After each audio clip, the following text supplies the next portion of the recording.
Welcome to day 2। इसमें हम सीखेंगे शेयर मार्केट का ज्ञान, वो भी बिल्कुल फ्री। लास्ट एपिसोड में हमने सीखा था शेयर मार्केट के बेसिक्स क्या है। अगर अभी तक आपने वो वीडियो नहीं देखा है तो जाकर जरूर देखिएगा प्लेलिस्ट में।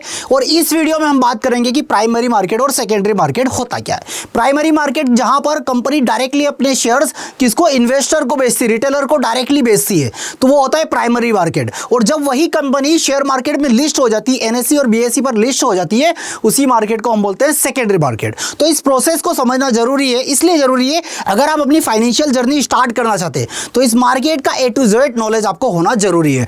और यह एक ऐसा प्लेटफॉर्म है जहां पर आप फ्री में सारी चीजें सीख सकते हैं। तो समझते हैं कि प्राइमरी मार्केट होता क्या है। चलिए, प्राइमरी मार्केट जहां पर शेयर इश्यू होते हैं। जब कोई कंपनी, देखिए, जब कोई कंपनी पहली बार अपने शेयर बेचती है तो ये होता है प्राइमरी मार्केट। ये शेयर आईपीओ के थ्रू बेचे जाते हैं और इन्वेस्टर शेयर डायरेक्टली कंपनी से खरीदते हैं। तो ये जो प्रोसेस होती है प्राइमरी मार्केट की, आईपीओ जब भी आता है तो वो प्राइमरी मार्केट के अंदर आता है। चलिए अब बात करते हैं सेकेंडरी मार्केट की। जैसे सपोज मान के चलिए, इसी को थोड़ा सा समझाता हूं मैं। मान के चलिए जोमेटो अपना आईपीओ लेकर आया। अब जोमेटो अगर अपना आईपीओ लेकर आया है तो इस आईपीओ का जो प्रोसेस होगा इसको हम बोलेंगे प्राइमरी मार्केट। और जब कंपनी फंड रेज कर लेगी, जोमेटो आईपीओ क्यों लाएगी? क्योंकि फंड की रिक्वायरमेंट है, अपने बिजनेस को एक्सपांड करना है, इसलिए वो आईपीओ लेकर आती है। और वहीं पर अपने कंपनी के छोटे छोटे टुकड़े शेयर्स के बदले वो क्या करती है, तो इन्वेस्टर को देती है, रिटेलर को देती है, रिटेलर इन्वेस्टर कंपनी को पैसा देते हैं। तो ये जो प्रोसेस होती है प्राइमरी मार्केट के अंदर आती है। और जब ये आईपीओ लिस्ट हो जाता है, मतलब कि एक्सचेंज पर आप इसको ट्रेड करना स्टार्ट कर देते हैं, तो इसको हम बोलते हैं सेकेंडरी मार्केट। चलिए समझते हैं सेकेंडरी मार्केट को। सेकेंडरी मार्केट क्या होता है, इसकी डेफिनेशन एक बार समझ लीजिए। प्राइमरी मार्केट के बाद शेयर्स स्टॉक एक्सचेंज पर आ जाते हैं, इन्वेस्टर उनके खरीद बेच सकते हैं। यहां ट्रेड एनएसई और बीएसई पर होता है और कंपनी को डायरेक्ट इन्वॉल्वमेंट नहीं होता है। मतलब कि यहां पर जो शेयर्स आप खरीदते हैं, बेचते हैं, वो कंपनी से डायरेक्टली नहीं खरीद रहे, हम एक्सचेंज के थ्रू उन कंपनी के शेयर्स को खरीद रहे और बेच रहे हैं। कंपनी के शेयर भाव ऊपर नीचे कैसे होगा, वो डिमांड और सप्लाई की बेसिस पर। डिमांड अगर है तो प्राइस इंक्रीज हो जाएगा और सप्लाई अगर ज्यादा है तो भाव कम हो जाएगा। चलिए अगला पॉइंट समझते हैं। अगला पॉइंट है इसके बाद कैश मार्केट। जब सेकेंडरी मार्केट में वो शेयर्स लिस्ट हो गया, ठीक है, तो उसको हम फिर क्या बोलेंगे, इक्विटी मार्केट भी बोलते हैं, कैश मार्केट भी बोलते हैं, स्पॉट भी बोलते हैं। तो इन सभी का मतलब जब भी आएगा शेयर मार्केट या फिर स्टॉक मार्केट, इन सभी का जब भी आप नाम सुने तो सभी का मतलब होता है सेम, ठीक है। जहां शेयर्स और असेट्स को तुरंत बाय और सेल करते हैं। मतलब सेकंड क्या है, सेटलमेंट प्रोसेस। सेटलमेंट प्रोसेस होती है T+2, जिसको हम बोलते हैं अगर किसी कंपनी का शेयर खरीद लिया है आपने, आपके डीमैट अकाउंट में आया, बेचेंगे तो T+2 डेज का उसमें टाइम लगता है। हाँ, ट्रेडिंग करते हैं तो सेम डे आप उस अमाउंट को एड और विड्रॉ भी कर सकते हैं और प्रॉफिट और लॉस भी आप सेम डे में विड्रॉ कर सकते हैं। चलिए इसके बाद आता है हमारे पास डेरिवेटिव मार्केट। डेरिवेटिव में क्या आता है, फ्यूचर एंड ऑप्शंस, जिसके बारे में तो आप लोगों ने सुना होगा, बट बता दूं, फ्यूचर का मतलब होता है कि इन फ्यूचर किसी एक प्राइस पर ट्रेड करना। अगर सपोज मान के चलिए टाटा मोटर का शेयर चल रहा है अभी 500 रुपए, किसी एक डेट पर हमने टाटा मोटर का शेयर खरीद लिया फ्यूचर में, और किसी एक डेट पर मान के चलिए उसकी जब भी एक्सपायरी होगी, उस एक्सपायरी पर आपको शेयर्स को वापस बेचना या खरीदना पड़ेगा। तो इस तरीके की जो ट्रेडिंग होती है वो होती है फ्यूचर ट्रेडिंग, ठीक है, जहां पर 3 मंथ के ओपन कॉन्ट्रैक्ट होते हैं। साथ ही साथ अगर हम बात करें ऑप्शंस की, तो ऑप्शन में एक बिडिंग होती है जहां पर कोई ऑब्लिगेशन नहीं होता है, जहां पर हम कॉल और पुट में ट्रेडिंग करते हैं। ऑप्शंस के अंदर आ गया आपका कॉल और पुट, और फ्यूचर में क्या आ गया आपका कॉन्ट्रैक्ट, जिसमें हम ट्रेड करते हैं। कॉन्ट्रैक्ट में क्या होता है, एक एक्सपायरी होती है, उस एक्सपायरी के दिन वो कॉन्ट्रैक्ट एक्सपायर हो जाएगा। उस दिन अगर मान के चलिए आपने टाटा मोटर का शेयर 600 रुपए में खरीदा है और एक्सपायरी वाले दिन वो 700 हो जाएगा, तो आपको 100 रुपए का प्रॉफिट होगा। और अगर वो 500 हो गया तो आपको 100 रुपए का लॉस होगा, और जो भी लॉस अमाउंट है वो आपको पे करना पड़ेगा। चलिए अगली बात कर लेते हैं, कमोडिटी मार्केट। कमोडिटी मार्केट जहां पर फिजिकल गुड्स जैसे गोल्ड, सिल्वर, क्रूड ऑयल, इनमें ट्रेडिंग होती है।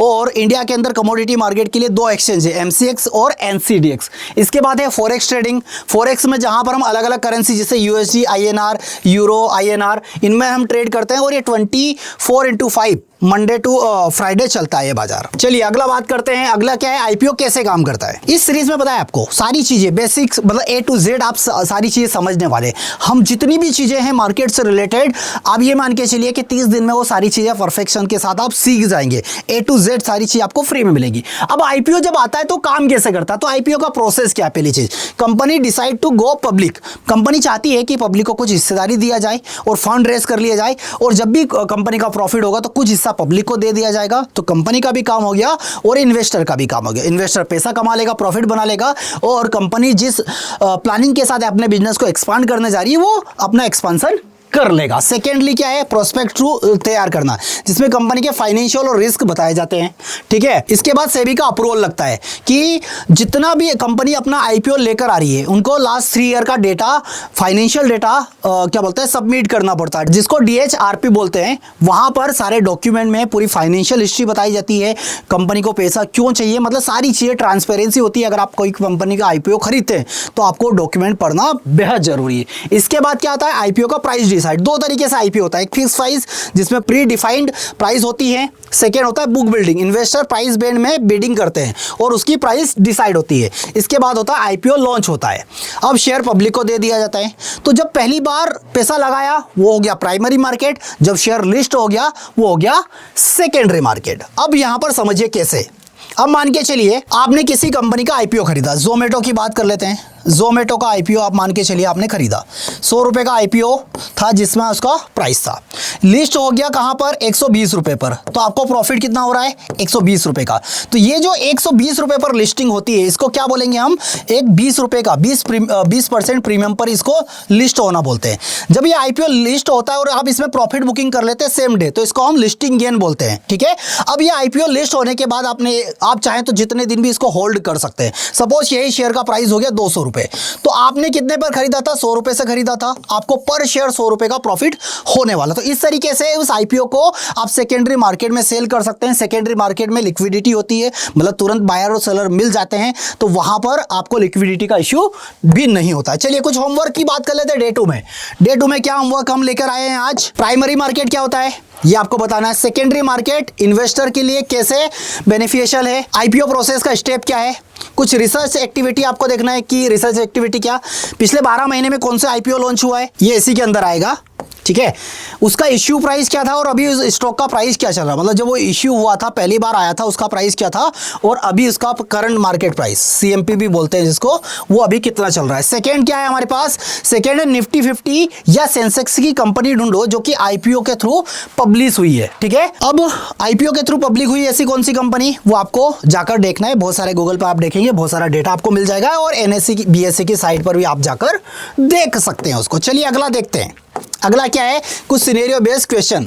आप एक नए इन्वेस्टर हो और आईपीओ में इन्वेस्ट करना चाहते हो।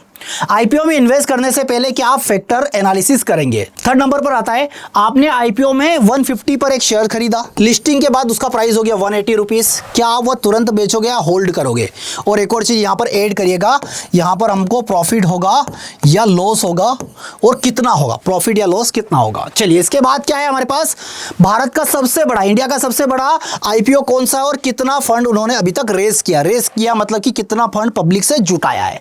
इसके बाद आता है हमारे पास NSE और BSE की वेबसाइट पर जाना है और अपकमिंग आईपीओ कौन कौन से हैं वो आपको चेक करना है और वो मुझे आपको कमेंट बॉक्स में बताना है। तो जब ये प्रोसेस आप करेंगे, फॉलो करेंगे, तो आपको बहुत कुछ चीजें सीखने को मिलेगी। लिटरली बता रहा हूं, ये सारी जितने भी मैं टास्क दे रहा हूं अगर आपने कंप्लीट कर लिया तो बहुत जल्दी इस फाइनेंशियल मार्केट को आप इजीली समझ लेंगे। चलिए अगला क्या है, ट्रू और फॉल्स बताइएगा कि सेकेंडरी मार्केट में कंपनी डायरेक्टली प्रॉफिट करती है। सेकेंडरी मार्केट में कंपनीज डायरेक्टली प्रॉफिट करती है, ठीक है।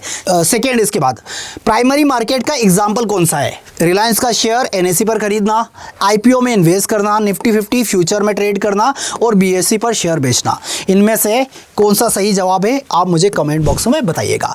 तो कैसे लगे ये डे 2 का वीडियो। उम्मीद करता हूं कि अगर ये वीडियो, ये सीरीज अगर कंटिन्यू देखेंगे तो आप इस स्टॉक मार्केट को बहुत बारीकी के साथ समझने वाले हैं। और इसके अलावा भी अगर आपके कोई सवाल है तो कमेंट बॉक्स में जरूर पूछिएगा। प्लेलिस्ट को सब्सक्राइब कर लीजिए और प्लेलिस्ट को ज़्यादा से ज़्यादा शेयर करना बिल्कुल मत भूलिएगा। फिलहाल मेरी तरफ से आज के लिए इतना ही, फिर मिलेंगे नेक्स्ट वीडियो में नेक्स्ट कंटेंट के साथ। Thank you so much.